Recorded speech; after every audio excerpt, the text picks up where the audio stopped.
So it's again the same thing we have faced so many times. There is a very substantial study being done with clear results, very clear. And it seemed nobody has ever read it. You know, they were just trying to inform us that everything is good. This is all good. There's enough water for everyone, even though the study proves there isn't enough. I'm here together with Olsi Nika from EcoAlbania and Ulrich Eichelmann from Riverwatch and myself, Annette Spangenberg from EuroNatur. And we are here today to talk about a report which was just launched beginning of this week, which addresses construction works along the Shushica. The Shushica itself is a small, or not a small, it's a tributary to the Vjosa. And the Vjosa River was just less than 3 years ago proclaimed as Europe's first wild river national park. Stunningly, only less than a year after that groundbreaking event, we learned that construction works were going on at the Shushica River for water abstraction. And we raised, as nature conservation NGOs, we raised red flags against that project because we are convinced that even if the construction works are taking place outside the national park, they will severely impact the ecological integrity of the Vjosa and hence the Vjosa Wild River National Park. Coming to my first question in this regard, Uli, could this report be a turning point and why should the world care about it? Well, it should certainly should be a turning point in this project because this report done by the IUCN is the most comprehensive assessment of the project itself and the consequences that would have, it would be implemented. Basically, this, you know, who the IUCN is, I don't know if everybody knows who they are. The IUCN is kind of the global organization about the natural world. It's the mother of all protected areas and the red lists globally. And it is the best group to get involved in this, to modify this complex conflict. And this report, I went through it, is really based on the latest scientific data, and it offers solutions. And the best solution they have, after all this assessment involving all the science we know, is to avoid the project and to use alternative water resources instead. They found additional spring waters outside the boundaries of the national park. And they could be easily used to fulfill the purpose of the coast. You know, that I don't know if everybody knows, but this whole project of water abstraction from the national park, from the Shushica, is to divert the water and transfer it to the Mediterranean coast, to a region called Himara in Albania on the southern coast, to fuel mass tourism. And they take it from, or they want to take it from this newly established, as you said, Wild River National Park. And that is you don't do that. You have a national park for natural processes and not to go on as you plan. And the IUCN said, no, you don't even need to do that. It's not even necessary because there are alternatives. It's one of the key findings, and that supports position of all of us from the beginning. Okay, yeah, thanks for making that more clear to all of us and also our audience. But to me, it sounds like also in the light of climate change and increasing water scarcity, that a lot is at stake. And also for communities in the Shushica Valley, it sounds to me that this isn't just about ecology, it's about survival. Can you paint the picture for us? What is at stake for the locals if this project happens with mitigation or offset procedures? Yeah, absolutely, indeed. Shushica is, even with the name, it's a temporary river. That's the meaning, of the name of that river. So, which means that there are so fragile ecosystems that any little diversion on the water, it can have a crucial impact, especially in the first 5 to 10 kilometers from the intake or from the source, and of course also to the confluence with the Vjosa. So they're very delicate ecosystems that definitely should be really carefully assessed. And as you said, it's very much linked with the climate change as well. So it is enough to say that there are so many villages and so many local communities that they cannot use currently, as we speak, the water of the Shushica because there is simply not enough water. And if you imagine if a certain amount of water is being taken away from this project. And of course, local communities have stood up, have opposed these projects since the very beginning. They have been very outspoken. They have been publicly opposing in the protests in the streets. They have tried to reach out to all the relevant authorities, starting from the ground level through the mayors, through the municipalities, up to the president of the republic over the last year. And they are seeing also the litigation, so they are addressing the case in the court.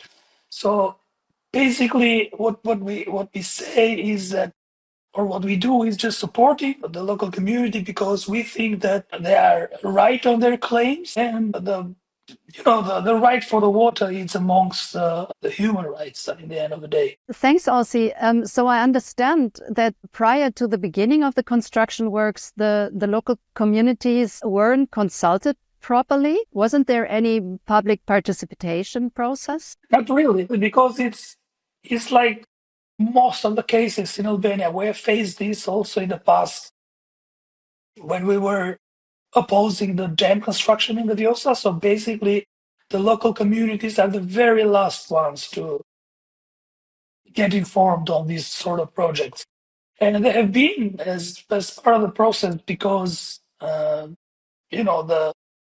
the founder of the project is the KfW, and they do have their own performance standards. So the project must go through these participatory processes. But actually, that's happened like the Albanian model of the participation on the consultation. Basically, the communities that have been consulted or somehow consulted have been the community that are about to benefit from this project. So basically, they have been made just meetings.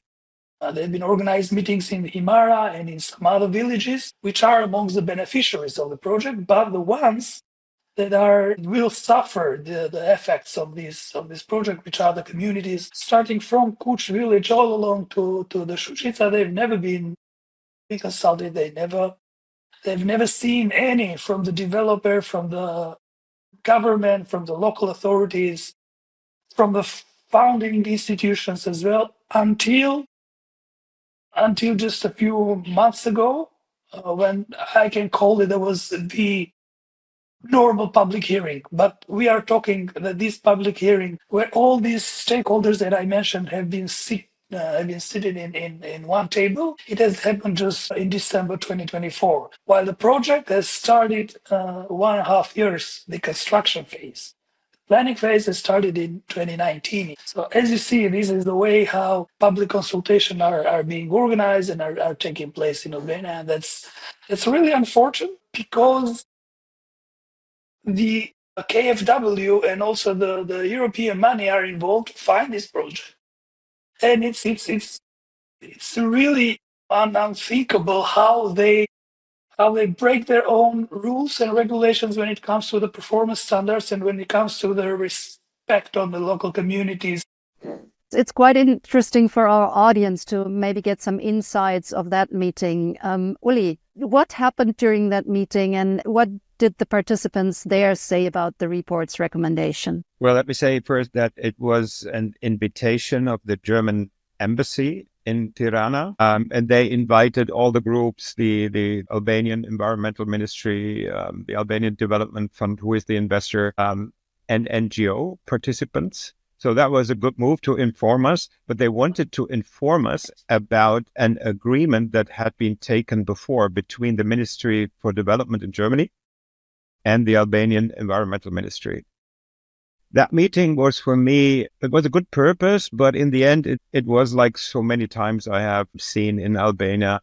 They were just trying to inform us that everything is good, especially the Albanian participants from the Albanian development, for basically saying everything is under control. the report is so great, but it's completely in our favor. So it's again the same thing we have faced so many times.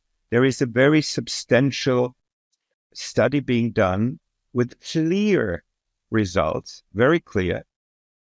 And it seemed nobody has ever read it. And they just say what they think. So they basically said, yes, we agreed to do the minimization scenario, where this is the second one. So between, avoiding and offsetting. But they just put out little pieces of that scenario and said, this is it. They said, we will go ahead now. We will divert the water. We will do studies while we are going to construct and finalize this report. But, this is all good. There's enough water for everyone, even though the study proves there isn't enough. And it also says, because you mentioned climate change, it clearly shows that the prediction is until 2050, 30% less water in the river. So, and that water has to stay for the national park and for local communities and not for something far away, if there are alternatives even. But it was, again, frustrating for us to see, I think, or even emotionally motivating, I think, after that meeting, to see that the fight is not over. They're so stubborn. They are really not looking at the facts. They're ignoring the facts, and they want to keep going. And it's up to all of us, I think, to hinder them, and to keep going, because we have more knowledge now. The study 100% supports our position and the position of the locals, but it seems they're ignoring that and then try to keep going. Olsi, Uli and I, both of us participated online. You were the only one in the room. How did you perceive the atmosphere of that meeting? The atmosphere was not much different that you can felt online. The main takeaway from that meeting for me was that either the Germans are Albanized in a way, or I don't know how to call it either, because it's the repetition again and again in the same mistakes. This project has, in the very beginning, started on the wrong foot, because this has started based on the very old data, not scientifically based data, and that was just, that's water here. We can set the intake, and then we just grab the water and divert it away to the Himara municipality. But how much do we get? And then the water permit was stating that they are allowed to take 140, closely 139 basically, liters per second from the main spring. And then when the concerns of the local communities and ours rise enough, they said, okay, but let's conduct some studies on the ground, because all the other papers and assessments, starting from the EIA feasibility study, consultation process, stakeholder engagement, they were just papers made on the desk in the distance from Tirana. So no touch-based assessment. And then they found out that simply there was not enough water. And then, okay, we will be a little bit more generous now. In order to mitigate, we will not take 140 liters, but we will take 100. And this is simply because that is the maximum amount of water that exists, flows, in the river, and that's why they are reducing it. And it has been a long and a really, really comprehensive effort from all the experts of the IUCN. And this is a good study, a good quality study. And they were just ignoring for nothing. They're just ignoring, living there in the corner of a desk. And they said, okay, we will conduct new studies. And, I got used so many years in Albania to hear all these stories. But what really frustrated me was that these stories are really supported and backing up by Germans. And this is what I don't get it. That was the feeling. So we're facing another version here. And I agree that Germany and the Western Balkan investment framework, that's an EU foundation, is also involved in the funding. They must stay stable here and saying, no, we did this study and you have to fulfill this. They can only, I think they legally, and they can only push or recommend in the end, it's Albania, the Albanian government, who has to decide. Let me say last thing. They did this, as we all know.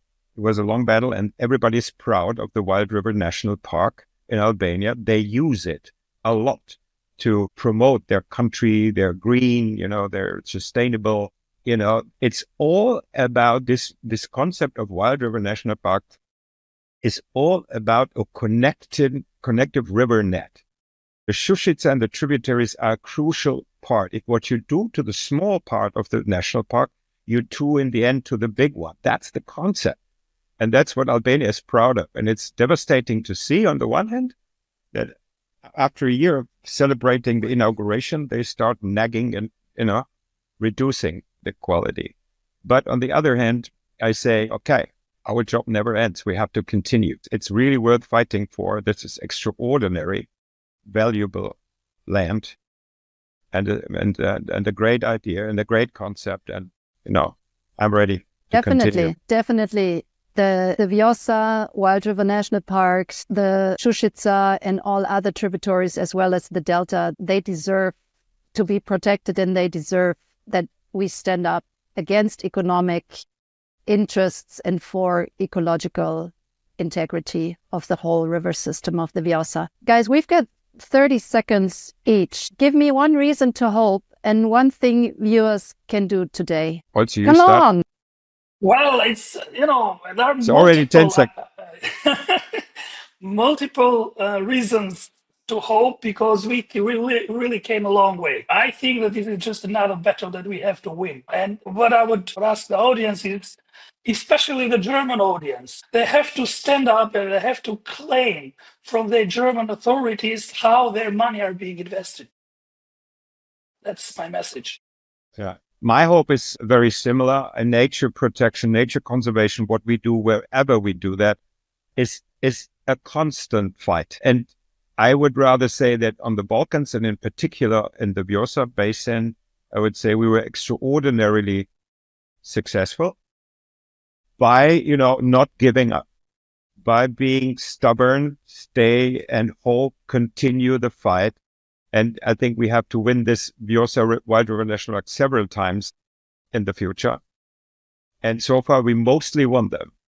I really, you never know, but you never know. Can we win? Thank you very much, Olsi and Uli, for this nice exchange. And though I'm familiar with the topic, there is always new aspects coming up in such conversations. So thank you. Thank you to our audience. Thank you, Annette. I very much hope that we could take you a bit deeper into the matter. I know it's rather complicated with a lot of technical aspects to it, but please continue to follow the story, spread the word, and continue to support us in our fight for the protection of the whole Vjosa River system.